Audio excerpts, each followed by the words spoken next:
Cham Télévision, fidèles abonnés, chers internautes, Samba Olonga des pères et des mères, Azaline et Senwakoye Babino Ebele à travers la République démocratique du Congo, bien évidemment, à travers le monde Nabolangi, Basango Nabiso ba éclairé, à travers l'émission Debout Congolais. Merci pour la fidélité et confiance au Boakorda Kabiso Poto Melabino. Basango, justice Yanzambe et Ratakate, justice Yanzambe, moto mokote a échappaka na contrôle nango, ce qui oko salaka mabe, okanisi mokileza komona yote, yeba yango que tout est vanité, tôt ou tard tu finiras par payer les prix de tes actes. Salaka kaka malamu po, mabe na malamu yoko salaka. Et qu'on finir par Kofutayo. Merci. Nabandeko beaucoup rejoindre Bisso na live. Veuillez partager s'il vous plaît. Partagez les lives. Samba Olonga déjà en direct. Il y a République démocratique du Congo en direct de Kinshasa. Pour partager Nabino Basango. Encore une fois de plus. Boye Imalamu. N'oubliez pas de vous abonner. N'oubliez pas de liker. N'oubliez pas non plus de partager cette actualité. Je suis en direct. Nalinga rapenda tango actualité na biso ezobanda boye bozala déjà ebele ya ko partager ka actualité na biso. Merci na bino nyonso bozali ko commenter. Bonjour na yope ozali ko landa biso. Merci na bino pona kolanda biso na direct oyo okoti likez s'il vous plaît. Vous entrez, vous likez et puis partagez l'actualité. Samba Olonga est en direct de Kinshasa. Je vous suis bien à partir de la ville de Kinshasa. Merci de votre fidélité. Merci pour votre confiance. À la une de notre actualité, Tokobanan actualité Ezali très chaude. Constant Moutamba vient encore de frapper. La délivrance du certificat de nationalité est désormais soumise à l'avis favorable de l'ANER. Makamboueza yele eza kosakanate. En tout cas, décision oya Constant Moutamba ezali ko bomba makambo ebele tokolobelango na kati ya émission oyo. Ndenge bo remarquer ngo na titre. Félix Tshisekedi a échappé. Bel et bien na makambo na chute ya Kanyabayonga, Félix Tshisekedi a échappé à un complot.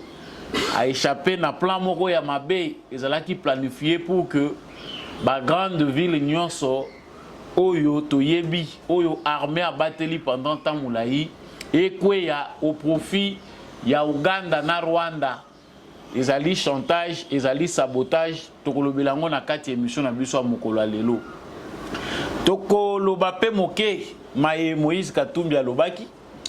À l'occasion anniversaire et indépendance, Moïse Katumbi na Martin Fayulu baza inaperçu mikolo tozolo bela bangote bazali ko bunga malembe mais tokolo bela bango ezali incompétence nde mutu ezali ko bloquer développement eza constitution en bokate.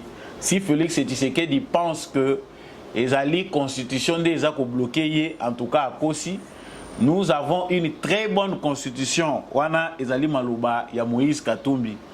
Bashi va répondre à Augustin Kabouya qui pense qu'on ne peut pas développer un pays en guerre. Il y a libossé Zalena Nukosili Sabitumba, Ndesima, Kotala, Makambo, Mosusu. La constitution peut être échangée, Ezali Bible était. Bible Kakande ba chanjarate. Ezali réponse Bazako Pesana Moïse Katumbi. Tokolo Belango na kati émission Oyo. Avant de conclure, na Daniel Bumba, na Jacques Kaboula, bayaki ko répondre à l'invitation à Jacques-Mène Chabani, ministre et intérieur, pour na lolenga bengisaki bango asengaki na bango ba sur soir où ezali mise en place ya ba gouvernement na bango installation ya ba gouvernement na ba province na bango bayaki awa. Mais tout moni Jacques Kaboula ko défilé na 10e rue limité avec aucune délégation. Il y a des combattants UDP c'est pas ya maman Marthe likambo esenga rappel moi commentaire tokolobelango na kati ya émission na bino na tombeli bino encore une fois de plus soboye malamu na kati ya émission Debout Congolais.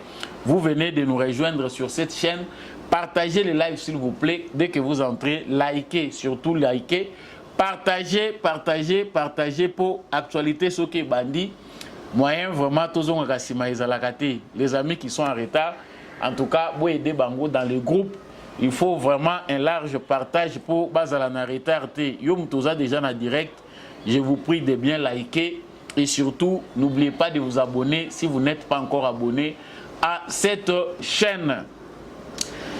Yamboto kota makambo etali complot, makambo etali Félix Tshisekedi a échappé na piège. Na sepelito bandana nous na sango yonga na moni pona ngai eza penda kitoko mingi. Sango yo ezali ko nécessité to kundolango penda pour congolais nyonso à comprendre que tozali na processus ya renaissance ya état congolais. On ne sait pas si d'autres ministres qui sont passés par là avaient aussi une lecture des situations telles que Ndekonabiso excellence to benga endenge wana parce que azali balobi à tout seigneur tout honneur Ndeko Constant Mutamba alobi boye désormais délivrance ya certificat ya nationalité et kozala soumise na vie favorable ya ANER na direction générale ya migration. Ba mususu attend to koloba na Congo peut-être makambo wana ya certificat de nationalité mutazo botama na Congo na ndenga zokufa makambo wana kuta yebi na yango te. Certificat de nationalité na Congo était kamaka nango eza nango soko tali makambo ezoleka na mboka ezokopesa passe. Vous allez pour chercher les certificats de nationalité mutu moko aye bobeti na ye cop tu n'es même pas passé par là na suka nango on vous délivre un certificat de nationalité. Ndeko Constant Mutamba a révélé biso faille moko ya munene ezali na mboka na biso en terme ya délivrance ya certificat ya nationalité. C'est-à-dire okoki na yo bapesi yo papier wana ya certificat ya nationalité sans que oleka na ba service ya renseignement. Donc, le loyo ndenge Constant Mutamba za kozwa likanisi wana, on sous-entend que ezalayi kosalema ndenge wana te. N'importe qui, congolais ou pas, akokine koleka na bavoi nyonso ya koyi kolekela, mais sans passer par les services de renseignement et obtenir un certificat. Nous sommes un État. Nous sommes réfléchir, nous sommes un État. Mais toza kolela parce que yé a pesi ba raison o est poussé à ça la lobby, il veut lutter contre les infiltrations massives dues à la délivrance du dit certificat à des personnes n'ayant pas la nationalité congolaise. Ezana batoyo azana yé congolais te pour na Congo ezana ngo possible au côté comme dans un moulin, vous sortez aussi comme dans un moulin. Au côté na yo, au bimi na yo, c'est comme tu veux quand tu veux. Mais ndeko na biso azali kopesa biso espoir parce que ba idée à départ aza kopesa eza malamu eza ko faire réfléchir biso na qualité na biso en tant que Congolais. Est-ce que réellement nous sommes Congolais et que nous avons tous les éléments possibles pour battre respecter biso comme un État. Depuis Afdel Akoti na République démocratique du Congo, biso ba Congolais to cessé coexister en tant que Congolais. Bato bazalaka na ba carte ya vert wana ba bomba ngo na bandako ba mususu papa na biso mususu bazana. Je n'en ai pas malheureusement. Je suis citoyen ou administrativement parlant, il n'y a que la carte d'électeur. De na passeport nde ko yiko talisa ke oza congolais, passeport o ba rwandais baza kozwa, ba ougandais baza kozwa, ba sénégalais, ba chinois nde eloko yo ezoko lakisa ke biso nyonso toza ba congolais. Ndeko Constant Mutamba aye penda na makanisi ya malamu a touché ba point moko important oyo biso ba congolais tozo négliger mais ezali à la base. Il y a délabrement ya état na biso. Ce qui mboka na biso ezako fonctionner malamu te zana biloko biso tozo mona muke. L'existence d'un état et la kisakapenda que bozo ko contrôler ba citoyen ndenge baza ko kotela ndenge baza ko bimela. Mais il y a un élément important parce que sujet tozo ko zwango likolo to yebi ke ba retomber nango ezali. On voit la vitesse de départ ya Ndeko Constant Mutamba. En tout cas, il a bien commencé, mais beaucoup yo babundisaka ba décision ya malamu. Même les chefs de l'État lui-même, aux homona, bazo télémila ba décision président a signé, a vu décision, mais au quotidien exécution la décision wana au moni babandi ko betango boy. Ministre de la justice na biso makanisa zo pe c'est bien. Mais il faut ayer bayango que la corruption c'est parmi les vices oyo lelo et détruire mboka oyo à fond. Quand il dit que le processus wana est commis désormais soumis à vie favorable à ANER. Donc ce qu'ANER a boy au Zwangote, on sous-entend que l'ANER a la capacité, les possibilités, les moyens. Il y a kolandela yo na lokuta na yo, ceux qui osent congolais et qui au kosi. Vous n'êtes pas congolais ou inventé bah information na yo. L'ANER peut suivre de près pour na kokende ko landela yo. Koye ba soki ba information pesi eza réel. Mutako koya ne pe azape na identité ngote apesi ba raison na parce qu'au Congo ça existe. OK, boye bazo senga yo identité ba lobité. Lokolo za na ngunyo sote pesa permis. Pesa ta carte na yo ya musala. Eza possible mais les services de renseignement baza na ba capacité wana ya kolanda même na cité, ba témoin oyo cité, ba membre de famille na yo lobby. S'il y a des doutes, on peut chercher 3 4 personnes, 5 personnes pour arriver à conclure que réellement Mutoyo a une identité congolaise. Mais mesure yo tout le monde a facilité. Ezali ko toucher même baï politique qui est belé, ba congolais belé, ba politicien. Parce que ça prend les allures, les allures le logo moko, eza pété. Tant que ko lobelango, c'est comme si penda eza na ngoka mesure moko azuna yeka ndenge wana même au kota na fond nango sikoyo. Nous avons des problèmes ici au Congo parce que logiquement quand il prend cette mesure, il a fait le droit, c'est un maître avocat. Mais tener nango ezali kokende même vers bateau yo baninga na yeba politique.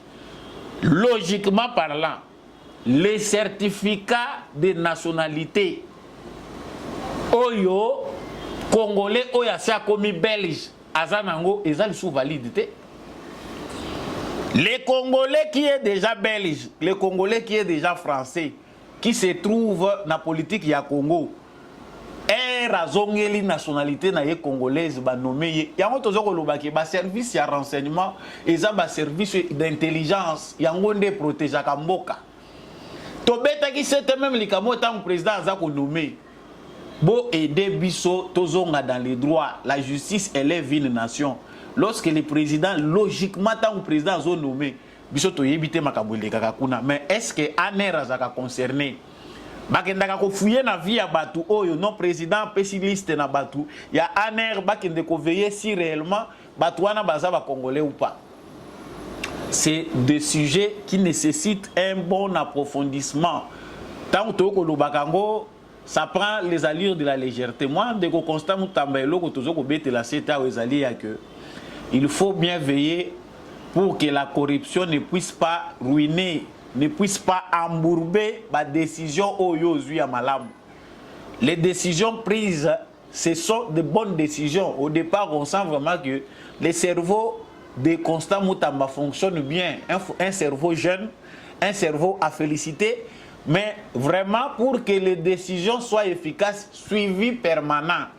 ANER paysan la corruption pour pas passeport rapportozwa capture faut les ANER mais tu yebi comment il y a des gens qui s'en passent ici kaka lelo kaka ya l'équipe papa capture bazuye pour ba libérer ya kenaye ça se passe ici. Donc c'est bien bon la décision mais il faut un suivi permanent koye basoki et kokoma lisusu te ko enrichir batumoko baza ko marchander likolo nango. Phénomène il y a passeport, je ne cite les noms des personnes ici, mais tu dis que phénomène il y a passeport et enrichir batu belé et pesi bango mbongo ba yebi que a copé les garaboye voie logique yango yo ba lobi passeport eza 100 mais zo ngo batala yo administration lourde uko ko sala des mois et des mois bazo peso ngote mais soko beti kaka na couloir moko eza na sima obimi kuna boye pas au pesi 150 to pesi 200. Après 2 semaines, ce que pour l'ingi à 48 heures, ba fongoli nzela ozui yango. Eza ba biloko ekoyi ko sala ke mboka ba pesa yango ba crédibilité te. Moi je pense que cette mesure elle nous interpelle. On était déjà très fiers avec le processus d'identification nationale. Baesi biso awa processus ya identification nationale. Tout le monde président a eu carte.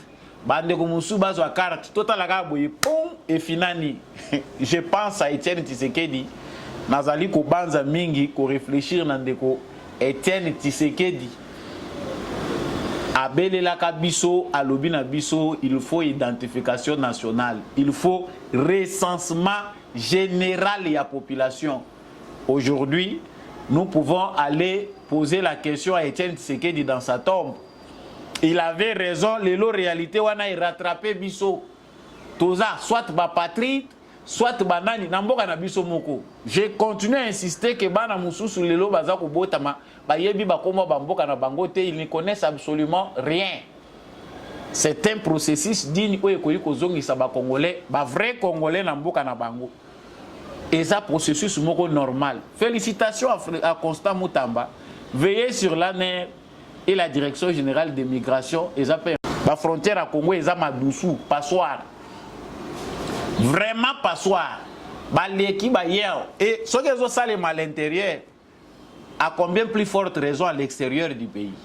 Nous avons un problème bazako bele la biso awawa ya Banyarwanda bandekoyo bazako bimakali banda auti Rwanda auti Uganda aleki na nzela HCR amibengi réfugié à se retrouver na Canada to na États-Unis bazwaka certificat ya nationalité wapi. C'est une mesure oyo ezako kende musika biso ya biso penda mutu ya ezali que mesure oyo elata efficacité nango. Sango mibale na elibino ezali na lien na titre oyo bolanda kiawa. Sango ya mibale penda ona ko betela CT. S'il vous plaît, partagez les lives et surtout likez. Je suis en direct, je rappelle Nandeko nyonso aza kolanda ki nazali en direct, veuillez partager les lives. Ceux qui sont en Angola, partagez pena bato Angola, bandeko ya Afrique du Sud, bo partagez pe bandeko ya Bukavu, partagez pena bandeko musu ya Bukavu. Sango ya mibale ezali ko aider biso to rafraîchir mémoire. Omoni depuis chute ya Kanyabayonga, ba colère ya bato musu c'est comme ba attaque personnelle. Ça ne peut pas nous faire rire, mais ça doit réveiller notre conscience pour tous s'aligner malam. Depuis hier, tout le monde est armé na biso et sali sikoyo bloc pour empêcher que les terroristes et armées rwandaises ba utiliser route nationale ou anate pour na koya kokota na bouté mondenge baza ko penser. Mais déjà les Congolais s'entretuent. Et là je vais lancer un message important na bandeko na biso oyo boza na Lubero. Na Lubero, bandeko na biso boza kuna, faites attention, ne faites pas le lit à l'ennemi. Kagame na ba stratège terroriste na ye bazali ko viser pesir division à ba Congolais. Il n'y a pas de problème entre Nande et Hutu, entre Hutu et Houndé, Batembo, toutes ces tribus là, ils ont richesse. Avant tout c'est la nation. Vous êtes Ouazalendo, vous êtes avant tout Congolais. C'est la nation d'abord, la patrie d'abord. Nos tribus, nos petites différences, et ali makamoko secondaires qui n'ont rien à voir lorsqu'on veut défendre une patrie. Et ça déjà babiloko déjà ba alerté, ba ta société civile ba ndekobele ba lobby, bo sala ke ba division na bino EP sambe touté ya agression ya ba Rwandais comme alisusu makasi. Comment Tshisekedi était piégé? Quelque part, il y a aussi sa grande responsabilité liée à Bato Yazali couper sa confiance sur le plan sécuritaire. Les Rwandais étaient déjà bien informés que Kagame, Azali déjà bien informé que Congo Azali ko préparer opération d'envergure. Le Kola Tshisekedi a bongisi déjà Bibundeli, a Mando qui pene alingi a attaquer Rwanda. Ce qui s'est passé à Kanyabayonga était planifié, bien planifié par les Rwandais comme une surprise. Mais c'est aussi un grand sabotage. Oyo, ba planifié qui Tshisekedi. S'ils osaient les mêmes, les jours J, wana naza ko pesa bino ba information ezali ko ya Holanda après déception na biso. Mais quand on est leader, c'est difficile que Batouba réfléchir na penser na yo, c'est difficile que Batouba landa yo mbalamoko. Les gens ne peuvent pas te suivre du coup. Le dossier du Congo est complexe. Complexité nango ezosala ke sans sagesse ya moto azako kambamboka. Soka sangisi ba émotion na ba sentiment na biso na premier coup, en tout cas, biso nyonso to komi au même niveau et le pays ne peut pas être sauvé comme ça. Le piège tendu par Tshisekedi basi ba yebi kazana bibundeli. L'intention c'est de vouloir faire la guerre au Rwanda. Et comment ils ont planifié leur affaire? Ba yokani Uganda na Rwanda. Récemment, Torobaki a une réunion où il salemaki na kati ya Rwanda entre les responsables de l'armée rwandaise et l'armée ougandaise. Ils ont planifié de surprendre la RDC. Kanyabayonga tombe parce que des dizaines de camions y a armée ougandaise et côté sur le sol congolais. Les Rwandais ont renforcé leur présence. Mais depuis Bazako peut sa information wana côté nabiso réagissement moko ezalaki agissement ezalaki na noté réaction pardon ezalaki té. L'objectif pour na bango ezalaki provocation. Ba salindenge wana ba yebi que c'est de trop pour les Congolais. Ils ont déjà Bunagana, ils ont déjà Rubaya. Ce qui tout salindenge wana ça va déstabiliser. Objectif ezali que Tshisekedi a réagir avec rapidité, comme ça, ils auront raison pour nous envahir. Ça ne sera pas seulement le Rwanda, mais ça sera et l'Ouganda et le Kenya dans l'ombre. Bango va planifier déjà attaque na Bango. Le calcul géopolitique est que au stade où nous sommes arrivés avec les combats, bisika tosito komina bitumba oyo, aspect nangope dimension nango mondiale pour ne pas dire international ezali vraiment à prendre en compte. Ezane loko moko biso tozali ko ignorer biso toza mingi focaliser na ba réalité régionale na nationale, il y a problème, il y a guerre ou bien situation à l'est du Congo.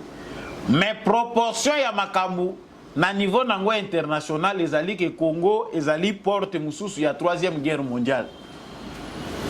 Déjà, les problèmes qui s'est passé, les Occidentaux sont pour quelque chose. Et de l'autre côté, la Russie et la Chine pensent aussi autre chose. C'est-à-dire, si Félix Tshisekedi donne une position ferme pour que tous alliés, na Russie, na Chine, c'est la guerre mondiale.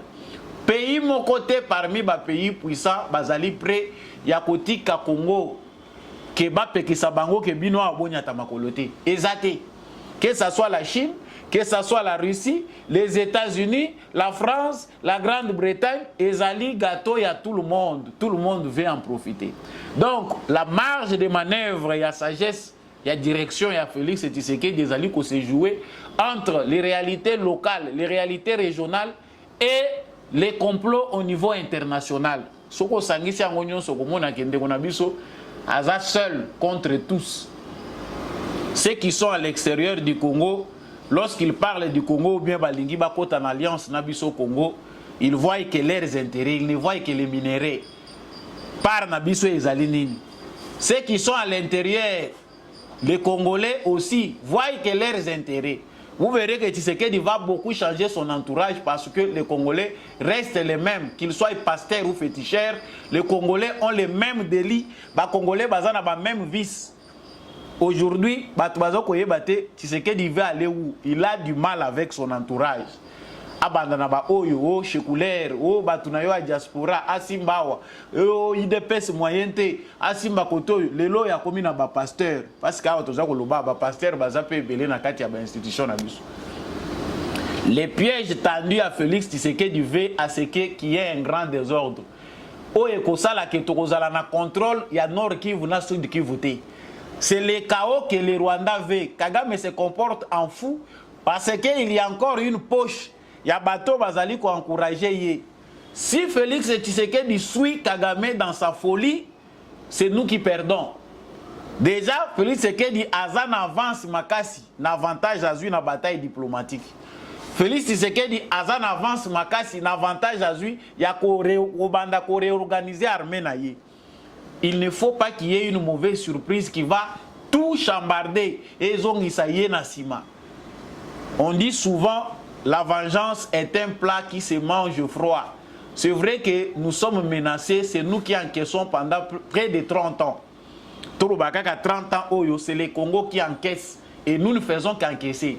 Ça fait très mal, mais le pays ne sera jamais délivré par émotion ou par sentiment. C'est vrai, on peut s'acheter des armes, on peut tout faire.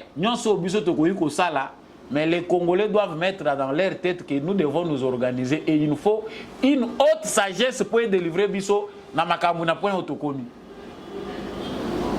Nous faisons les calculs, il y a armement sombi. Mais le point où ils sont très sensibles, c'est les combats au niveau international. Bitumba Congo ici ticket Bisso Kala. Et dans la dimension, il y a ma grande puissance. Les puissances du monde s'affrontent au Congo.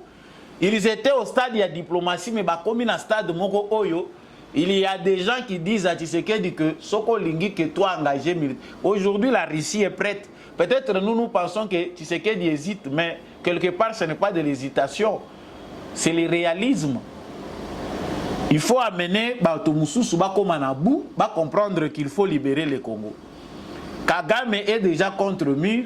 Ceux qui sont avec lui pensent qu'ils doivent les pousser davantage. Ceux qui vont analyser Kagame se comporte toujours de la manière de provoquer Tshisekedi à agir dans la colère. Ba bombe larguée dans la cité où ils allaient dans la population, aux hommes comportement armé rwandaise, ils ont respecté à droit de l'homme. Il y a de la provocation dedans. Il y a une planification. Tshisekedi Azali en avance, Tshisekedi était en retard par rapport à l'organisation. C'est Tshisekedi qui prend le temps maintenant pour organiser l'armée congolaise. Alors que les Américains avaient déjà préparé l'armée rwandaise et autres. Système wana bango mutu babongi sakiango. Atterrissage il faut à la douceur. C'est vrai que ça a l'allure de vouloir calmer les situations, mais moi je vous dis soyons réalistes chers Congolais. Les pièges est bel et bien là. Soki to weleli pona kosala pe bitumbango guerre yango ndenge toza kolobelango, ça sera plus grave. La guerre, on peut la faire. Mais réalisme au Tshisekedi Azanango est en place nango. Nous arrivons à comprendre nous tous avec les jours que quelque part il a ses raisons. Kanyabayonga ekweyi pambate ekweyi kakate pona traîtrise ya ba officier na biso. Ekweyi kakate parce que nous ne sommes pas incapables de ekweyi parce que il y a des gens batwebele ba s'impliquer dans le dossier wana. Soki tokei musika bokomona même que même les Kenyans est pour quelque chose. Mais Anglo Félix Tshisekedi à côté les alliés à ba BRICS. Bato yo baza ko meka ko aider Tshisekedi awa ba banda ko acheminer matériel militaire bibundeli olinko somba orienté yo si la Russie peut prêter quelque chose c'est via les BRICS à travers les présidents sud-africains qui est quelque chose. Azo sala ngo pe ya ofelete. Azape kocha mutu ayebi que si le Congo s'en sort, nous on gagne et puis on trouve aussi la paix. C'est comme ça que les choses doivent se passer. Donc les pièges déviés par Tshisekedi bénéfice nango ezali que toi encaissé malheureusement mais c'est nous les gagnants au final. Biso nde mutu tozali ko gagner coup. Point oyo totikali nango ya suka oyo ezali penda important. Ezali que kaka na bango na ba puissance, ils vont s'affronter mais pas sur notre sol. Et ça ne sera pas sur notre sol. Et ça, la réalité, tout ça, on ne peut pas mettre ça dans une émission pour nous. Mais néanmoins, les Congolais doivent comprendre que les plus grands défis que nous avons chez nous, c'est l'organisation. Quand les Congolais pensent que Tshisekedi Aza défaillant, Tshisekedi Azawa Azali, oui, il a des défauts qu'il faut vraiment. Pour être un humain, bah, défaut Azali, tout ça, banzambete. En tout temps, humain cher au toza nango et ça n'a pas faiblesse nango. Ce qui va remplacer Tshisekedi na mutu mususa ko sala na lolenge na ye, mais pour quelle finalité, on ne sait pas. Nous avons déjà eu des gens qui agissaient contrairement à ce que Tshisekedi pensait. Les réalités à l'époque de Laurent Désiré Kabila, elles sont un peu presque semblables na point où Tshisekedi a commis, point où il y a virage. Mouzé Laurent Désiré Kabila, malheureusement, il n'a pas eu le temps de jouer son profil bas pour s'organiser. Il était trop rapide. Précipitation na ye ya kokende vite en besoin. Yango esalaki ke akufanoki. Mais Tshisekedi au moins sait jouer l'imbécile, bien que c'est une perte de temps pour nous, nous perdons nos frères, mais mieux vaut que ça finisse une fois pour toutes, que tu créer Kao Moko et tu gérer. Donc, sur ce coup-là, Bandeko Nangai, président de la République, Félix Tshisekedi, a droit à soutien à Bisso. Aussi, tu perdaki localité et Pessikanda, notre armée a besoin de notre soutien. Bandeko Nabiso, bazali na ba localité sous menace. Prenez-vous en charge. Comprenez qu'il n'est pas question ici de Tshisekedi, ni encore moins, il y a Ekolo Moko Songolo Pakala. Oh, ezali problème à conflit. Non, c'est un problème de Congo. On dit à grand défi, à grand destin de grands défis. Bah, destin à Congo ezali mounene que ba défi pesa trop grand. Il n'y a que nous qui voyons petit parce que tous voyez baté qu'est-ce qui est mis en jeu. Na banjeu ya makambo tozali komona awa, le plus grave c'est les sous-sols, ce qu'on nous a donné. Et sachant que mutakoyo que la biso mawazati. Concentrons-nous sur notre unité, concentrons-nous sur notre organisation. Les présidents, nous l'avons déjà conseillé, Atika Kozala large. Largesse, c'est l'équipe parce que les militaires aussi, Nalobaki Ango, Bako Kozala traiter le kola ba politicien. Ça, on insiste beaucoup. Nos militaires veulent se comporter comme des politiciens. Bazaba militaire Oyo, Bazo Mimara Makambu, le rôle là politicien. Ce n'est pas comme ça dans l'armée. Quand ils ne répondent pas, Bazako Sala Ndenge et Sengelité, monsieur le président, n'hésitez pas d'échanger par mois, même 3 fois. Changer Bango Longola, Tchaba Moussous. Na théâtre ba opération, place wapi ba opération ezo à la mener. Bato senga moral les à la likolo. Tant bazana chef moko ba moni qui azo faire perdre ba vie à bato. Ça décourage. J'ai pas le temps ici de citer les noms, mais les mieux informés c'est les premiers citoyens. C'est le commandant suprême des forces armées. Ba pasteur pe ke bana ba conseil na bango, ba pasteur pe balali saka bato pongi. Pasteur abundaka bitumba na fronté. Les pasteurs combat na yemunene za spirituel. Que nos pasteurs ne viennent pas peut-être endormir notre président de la République. Oui, les pasteurs sont aussi des gens intelligents. Ils ont étudié comme nous tous. Mais mission mingi ya mutu andimi kozala pasteur. Ils ont politique. Mission ya pasteur. Ils allaient combattre la bapate na kati une église. Et ce qui toque na logique ya tokozila kanzamba bundela biso nzamba kitaka bundate. Même Israël, pour ceux qui lisent la Bible, ils savent que nzamba zoye bisabango que oui, bokende nazana bino bosi bolongi mais combattre bobunda. Ba bundi pe ba kufi. Mais Dieu est avec eux. Ba ke pe ba perdre bitumba moko boy. Parce que les gens pensent que tout doit se résumer en vie de bitumba. Non, ba bandai pe ko kende ba bundi ba ke pe ba perdre mais nzambe to perdre ndenge nini tale loko esali bo perdre yango. Botala na kati na bino, il y a des traîtres. Mais si nous avons des vrais pasteurs, bah conseil beaucoup ça na président Yangwana. Les traîtres parmi nous, même à l'époque de l'Israël, bandé ko lapidé bango. Baza ko lapidé bango, mais nous les traîtres, tozo ko bomba bango na kati ndako. Tozo ko lesa bango lisusu. Non, non, non, non, non, non, non. Ça côté wana, monsieur le président de la République, nous vous demandons vraiment pardon au nom de tous les Congolais. Mais quand on revoit les Cambo Oyo, n'ayez pas pitié des gens qui pensent que l'armée ils allaient font un commerce na bango. Armée ils font un commerce ya mutute, ba mususu baza wana mutema likolo parce que bazo soma bibundeli. Il faut chercher kaka esika nini ba oyo bango bazo benga soki ba retrocession soki ba commission na bango baliaka. Les restes ils s'en foutent. Comprends ou comprennent qui veut, chers téléspectateurs. Vous êtes en direct, Samba Olonga est avec vous. Merci à vous qui nous suivez. Partagez vraiment ces lives. Ils allaient plus important. Donc pour conclure ce point, ils allaient lier l'actualité na biso et à jour na titre. Il faut toyer bayango que laissons aussi tout en soutenant Félix Tshisekedi. Sagesse na ezali capital pour nous faire atterrir en douceur. Donc sagesse ya Tshisekedi ezali important. Les gens ne croient plus. Hein. En tout cas, moi je reçois des appels à Batubele, bazo croire. Mais ceux qui ont croire que cette situation est comme difficile, vous êtes quel genre de patriotes? Serrons-nous les coudes, chers compatriotes. C'est dur, mais c'est notre temps, on va finir par s'en sortir. Mais pendant ce temps, on a une opposition qui boite. Monsieur Moïse Katumbi n'a Martin Fayoulou, bazongi lisusu na assiette moko, au moins ils ont les mêmes raisonnements. Incompétence de mutezali ko bloquer développement, ezali constitution T. Ça c'est pour Moïse Katumbi. Nous avons une très bonne constitution, mais nous avons des leaders qui manquent de vision. Augustin Kabouya parle du côté naïe, on ne peut pas développer un pays en guerre. Ce qui guerre ezali, par le développement T. Aksa ezali mi na déstabilisation wana na yango nde mutu ezali problème. Guerre soki ezali balobaka développement T. Contradiction. Yango na lingaki nazo résumé moko poto lobela malamu ndeko Moïse Katumbi na Martin Fayoulou qui est a porté disparu. Ils ont maintenant la conclusion qui sera les chefs de file et opposition. Les problèmes ici, ils allaient attaquer question de l'intelligence, ils allaient problème il y a incompétence, bolingo yamboka. Ce qui est incompétence, mais Moïse Katumbi yemoko à cause de l'illustration, il y a un alphabétisme politique.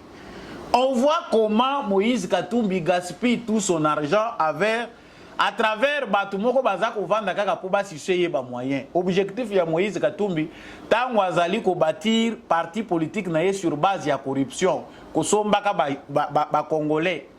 Ezali pour comment on a fait nini? Il y a compétence, toi il y a incompétence. Qui est ces compétents-là? Ces compétents-là au nom de Katumbi, où il y a une constitution, il y a malamu pour les Congolais. Nous avons tous vu, tout le monde ce que tout ça devant un fait accompli. Que la constitution n'a pas de limite. Si c'est que dit Félix, c'est sûr, personne n'a pas s'acharner les colons. Bisognos toza kotala Tshisekedi mais constitutionnellement parlant tant que toza la constitution tant la constitution na biso malamu mais il a un mandat partagé bilan na logiquement ezali bilan paye assemblée nationale na biso bazali président azali na régime moko semi présidentiel il partage que fait le parlement congolais. Nous, dans notre imaginaire collectif, on a besoin des présidents au front na makabounyons. Mais dans notre système constitutionnel, les présidents azali ko partager pouvoir na yena parlement parce que c'est un régime semi-présidentiel. Aux hommes on a même pas gouvernement ebima, il faut des mois et des tournures pour arriver à un compromis. Alors qu'ailleurs, président a nommé naye, moutounion soya sepeli a nommé. Les problèmes de Moïse Katumbi c'est l'analphabétisme politique. Oyebina l'histoire ya Congo a moto za ko prétendre être leader, ceux qui visionnaire. Mais vous voulez donner des leçons de compétences. Muto mitala kana nu yemoko avant abanda ko critiquer mutu mususu. Yo zo critiquer batu ke baza incompétent, o mitali nanu yo moko te. Yo za leader compétent, ensemble oyo bazo ko escroquer yo chaque jour. Au sangisi ba intelligence, mais yo moko za na sagesse à ko diriger bango te. Il devait commencer par là.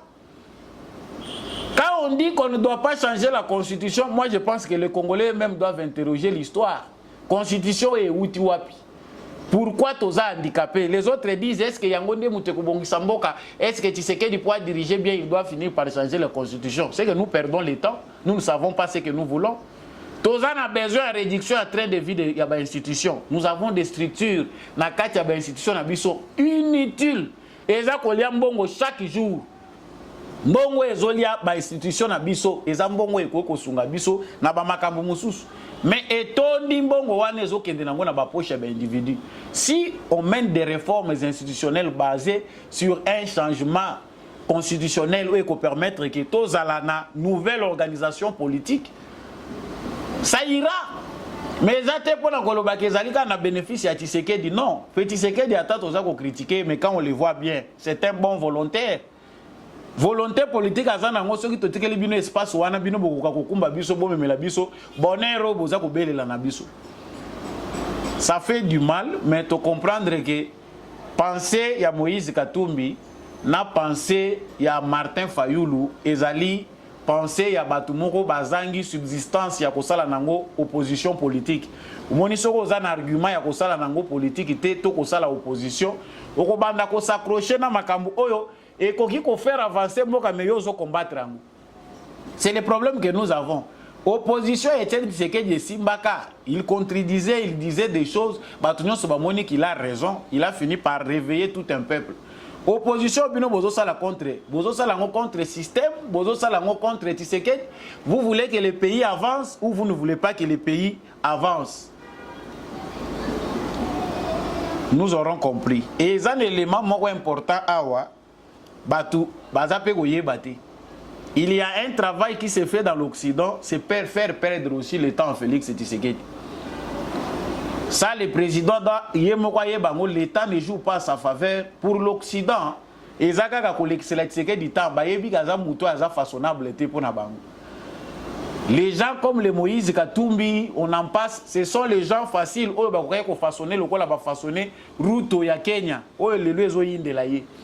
Voilà les gens que les Occidentaux aiment. Mais pour Félix Tshisekedi, tant Bango bazomona déjà qui est commis pene tout kweya. Ce qui abimanaye comme ça on aura le temps de voir autre chose. Comprendre qui veut, chers téléspectateurs, yangai motuya ezali que Congolais à la muka. Nazali ko suka na point moko est important awa. Ndeko Daniel Bumbana Jacques Kabula bakendaki ko répondre à une invitation ya Jacquemaine Chabani. Ndeko Jacquemaine Chabani ya bengisaki bango. Parce que tout le monde a dit que la nomination na bango, il y a une nomination na bango na niveau ya province. Ezali ba nomination oyo ezali ko violer constitution. Ba ebisaki bango ba nomination na bango esuka kaka na 10 ministres na 2 soki 3 secrétaires oyo ba nomaka na ba province. Awa na Kinshasa, Daniel Bumba a nommé ba commissaire 10 oya bakisi pour assouplir selon terme ya bango fonctionnement ya province. To éviter musala na bango concrètement gozalanine. Jacques Kabula également a été au-delà. Mais na sali analyse moko pona ko mona ki batu bazo créer des ordres na ba institution na biso baza ba chef ya ba parti politique. Jacques Kabula qui vient à Kinshasa pour répondre na invitation ya ministre intérieur. Mais qui finit na 10e rue Limité. Je n'ai pas le temps de vous laisser la vidéo pour l'andango même na GCAM. Na couloir à 10e rue Limité avec de l'UDPS derrière. Délégation Nini à kota la maman Marthe Kassam. Mais évitez-nous les ridicules quand même. C'est que maman ngobino bo commissaire, maman moko ya folklore. Et ce qui dit dans sa tombe, vous pensez qu'Azan est Sengonabino. Tout ce que Augustin Kabouya a à faire, Ezali, il y a qu'à s'approcher derrière l'image de cette maman. Ozana Moutunayo, Ozana besoin, au côté ça y est na politique, Ozana besoin, Moutouana peut ça y rendement, Oyena Yeboyoko Kangaba photo et pas maman Marthe Kassab. C'est énervant enfin, comme il coupe sa kanda. Situation aussi, il faut que ça change, il faut qu'on cesse na biloko. Biloko yo bakomi nango ko toucher na veuve ya batu oya kokai ko vanda na ya zo recevoir calmement ba honneur ya combat oya salaki auprès ya mobali na ye kombo na ye komi ko circuler na réseaux sociaux pour rien. Jacques Kabula pendant longtemps ya kao si ye moko aza na reconnaissance ya combat ya Etienne Tshisekedi po ye moko azwa idée ya kokende ko luka maman Marthe Kasalu a honorer ye il faut baya na Augustin Kabouya. Remarquez que vous verrez que comme habitude. Mais pendant ce temps, l'UDPS ne reste qu'une coquille vide. Mosaïque, il y a l'UDPS. Il y a bateau, il y a entouré l'UDPS, balier, il y a l'UDPS dans mosaïque. Et zali fruits, bénéfices, et combien l'euro il y a bénéfices, il y a Kabouya. Vous créez, tout le monde va parti politique Nabino. Au lieu de s'assumer, de laisser ces partis historiques qui doivent normalement s'imposer dans la vision Nakati Yambokoyo. On est obligé de marchander sur l'UDPS et de bénéficier de l'organisation Moko Nzinga Nzinga. Ceux qui balobi noté, il y a des gens dans les médias qui en parlent. Mais c'est une honte. Le lot Félix Tshisekedi a attaqué. Il n'est pas avec l'UDPS. Le lot débat à la constitution Bazako Salango. Où est l'UDPS pour Nakoyebisabatu sur le plan théorique avec des arguments. Expliquer aux gens pourquoi c'est important d'avoir une constitution propre à nous. Wapi bureau politique ya UDPS lelo naza koloba wana kanisi na kominga imokote natangi mukanda ya Eteni Longondo tangu vient na biso azalaki na musala tumonaki Eteni Longondo koloba te Eteni Longondo balongoli ministre ya santé aujourd'hui Eteni Longondo ba nommé ye pas été nde peut-être via comme ici d'ailleurs comme on a clair a komeli Augustin Kabouya mukanda IDPS ezotambola bien te ozo gérer malamu te bo vanda ki kala wana bokangi maboko bokanisa ke ze loko na ye bakabeli po yaka bolela kabino ba poste. Aujourd'hui maintenant quelque part pe Félix Tshisekedi azalaka makamondira azomona mais azomona na ye azomona te mazomona. Vous êtes maintenant dos au mur. Aidez le président Félix Tshisekedi tout le monde a wapi IDPS na ba institution. Pe perdende la tisikoyo pour souya IDPS. Ça fait couler des larmes, mais au ça passe. On ne sait pas distinguer qui sont les vrais compagnons de Thierry Tshisekedi.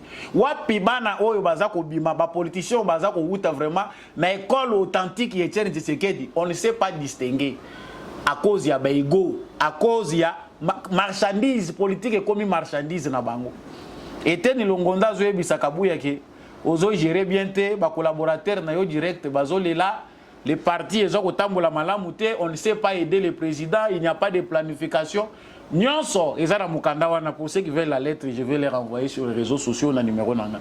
Na lobi mais donc Batoubaza bango mais il ne préfère pas parler. Mais la résignation n'était pas propre à Etienne Tshisekedi. UDPS ou Etienne Tshisekedi comme Batoubaza ko se résigner.